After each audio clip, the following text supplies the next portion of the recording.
जय हिंद दोस्तों। आज के इस वीडियो में हम आपको बताएंगे, यदि आपने ये सवाल YouTube पर सर्च करके आए हैं तो बिल्कुल सही जगह पाए हैं। यहाँ पर लिखा है, ये क्लास 10 का सवाल है। बहुपद एक्स स्क्वायर माइनस 3 के शून्यांक ज्ञात कीजिए और शून्यांकों तथा गुणांकों के बीच संबंध की सत्यता की जांच कीजिए। देखिए, ये आपका सबसे पहले शून्यांक निकालना पड़ेगा, उसके बाद आपको जांचना पड़ेगा। ठीक है, तो हम सबसे पहले यहाँ पर लिखते हैं हल। ठीक है, जब आप ये सीख जाएंगे ना, तो यह सीखने के बाद मैं आपको एक प्रश्न भी दूंगा होमवर्क के तौर पर, वो भी आप बना लेंगे। ठीक है, और ये सवाल इस टाइप का हर साल एक सवाल 2 नंबर का रहता है और एक ऑब्जेक्टिव यानी 3 नंबर का हर साल पूछता है। तो इस वीडियो को आप प्लीज पूरा देखिए। यहाँ पर लिखा है, बहुपद एक्स स्क्वायर माइनस 3 के शून्यांक ज्ञात कीजिए। तो पहले हम शून्यांक लिख लेते हैं यहाँ पर, एक्स स्क्वायर माइनस 3। ठीक है, शून्यांक का मतलब होता है शून्य। ठीक है, ये मैंने लिख दिया। अब हम क्या करेंगे, यहां पर लेंगे एक्स स्क्वायर बराबर, ये 3 माइनस में है, इधर आके प्लस में हो जाएगा। ठीक है, अब ध्यान समझिए। अब एक्स बराबर, देखिए ये स्क्वायर हटेगा ना तो इस तरफ रूट आ जाएगा। ठीक है, रूट आ जाएगा। जब x का मान आप शून्यांक 2 को निकालेंगे, 2 को निकालेंगे तो एक प्लस में निकलता है और एक माइनस में। लेकिन यह भी ध्यान आपको रखना होगा कि रूट के अंदर जो संख्या है उसका वर्गमूल हो रहा है कि नहीं। तो 3 का वर्गमूल होता नहीं है तो हो जाएगा, इसलिए x बराबर एगो हो जाएगा प्लस में। ठीक है, ये ऑलरेडी प्लस में है, इसे आप प्लस लिखे या फिर ना लिखे। ठीक है, माइनस रूट 3। ठीक है, ये आपका शून्यांक हो गया। ठीक है, लिखेंगे इसलिए शून्यांक बराबर, शून्यांक बराबर रूट 3 माइनस रूट 3। ठीक है, ये आपका शून्यांक हो गया। अब देखिए, आप जांच करना है आपको, तो जांच कैसे करेंगे ध्यान समझिए। जांच देखिए, ये आपका हो जाएगा अल्फा, ये हो जाएगा बीटा। ठीक है, अब ध्यान समझिए, यहां पर आपका क्या होता है, ध्यान समझिए। जांच में होगा पहले आपका शून्यांकों का योग, इसका मतलब होता है अल्फा जोड़ बीटा। ध्यान समझिएगा, अल्फा जोड़ बीटा, इसका फॉर्मूला होता है माइनस बी बट्टा ए।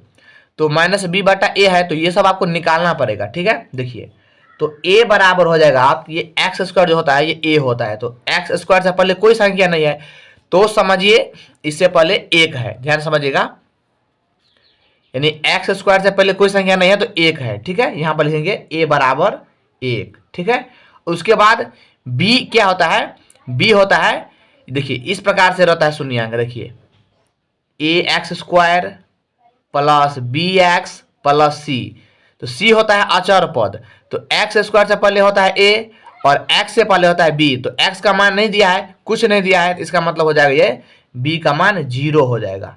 ठीक है, और सी होता है अचर पद, तो अचर पद क्या है, माइनस का 3 है, तो आप माइनस का 3 लिखेंगे इस प्रकार से। ठीक है, अब ये एक ध्यान समझिए, ये अल्फा है और ये बीटा है, तो हम यहां पर लिखेंगे, ध्यान समझिए, अल्फा कितना है आपका रूट 3 प्लस बीटा कितना है आपका माइनस रूट 3। ठीक है,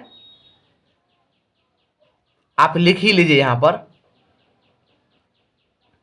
अल्फा बराबर रूट 3 और बीटा बराबर माइनस रूट 3, ताकि आपको सवाल को सॉल्व करने में कोई भी कठिनाई नहीं आएगा। ठीक है, बराबर, ये माइनस का माइनस दे ही देंगे। ठीक है, अब बी का मान कितना है, बी का मान है 0, तो 0 लिखिए, बराबर ए का मान कितना है, ए का मान है 1, तो 1 लिखिए।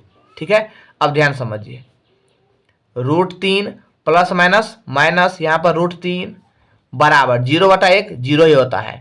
ये रूट 3 से रूट 3 कट जाएगा तो क्या बचेगा 0, तो यहाँ पर भी 0 और यहाँ पर भी 0।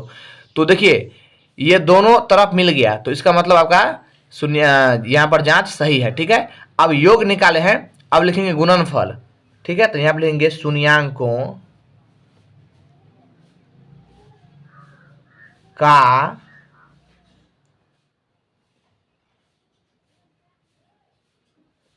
गुणनफल। ठीक है, ये होता है अल्फा इंटू बीटा। गुणनफल का मतलब होता है गुना करना, इसका सूत्र होता है सी बटा ए। ठीक है, अब ध्यान समझिए, अल्फा कितना है आपका रूट 3 है, देख लीजिए आप, इंटू मतलब गुना होता है। अब बीटा कितना है, -√3 है, ठीक है। अब सी का मान कितना है, सी का मान है यहाँ पर देखिए -3 है, तो -3 दीजिए। ए का मान कितना है, 1 है। अब ध्यान समझिए, अब देखिए √3 को √3 से गुना करेंगे तो क्या हो जाएगा, √9 होगा। और √9 का वर्गमूल कितना होता है, 3 होता है, लेकिन यह माइनस लगा है तो यहाँ पर ये माइनस लगा दीजिएगा, ठीक है। तो -3 और यहाँ पर -3, नीचे में एक का वैल्यू कुछ नहीं होता है। यही आपका आंसर हो गया, ठीक है। ये पूछा है एग्जाम में, ठीक है। आप यहाँ से नोट कर लीजिए, देखिए इस प्रकार से, इस प्रकार से, ठीक है। देखिए यहाँ से नोट कर लीजिए, ठीक है, ध्यान समझिए। तो आई होप कि आपने समझ लिया है। तो मैं आपको एक होमवर्क देता हूं, इस प्रश्न को x² - 2 को आप बना के एक बार रिवाइज कर लीजिएगा और बोलिएगा हमें कमेंट में, सर हम समझ गए, ठीक है। मिलते हैं अगले वीडियो में, तब तक जय हिंद जय भारत।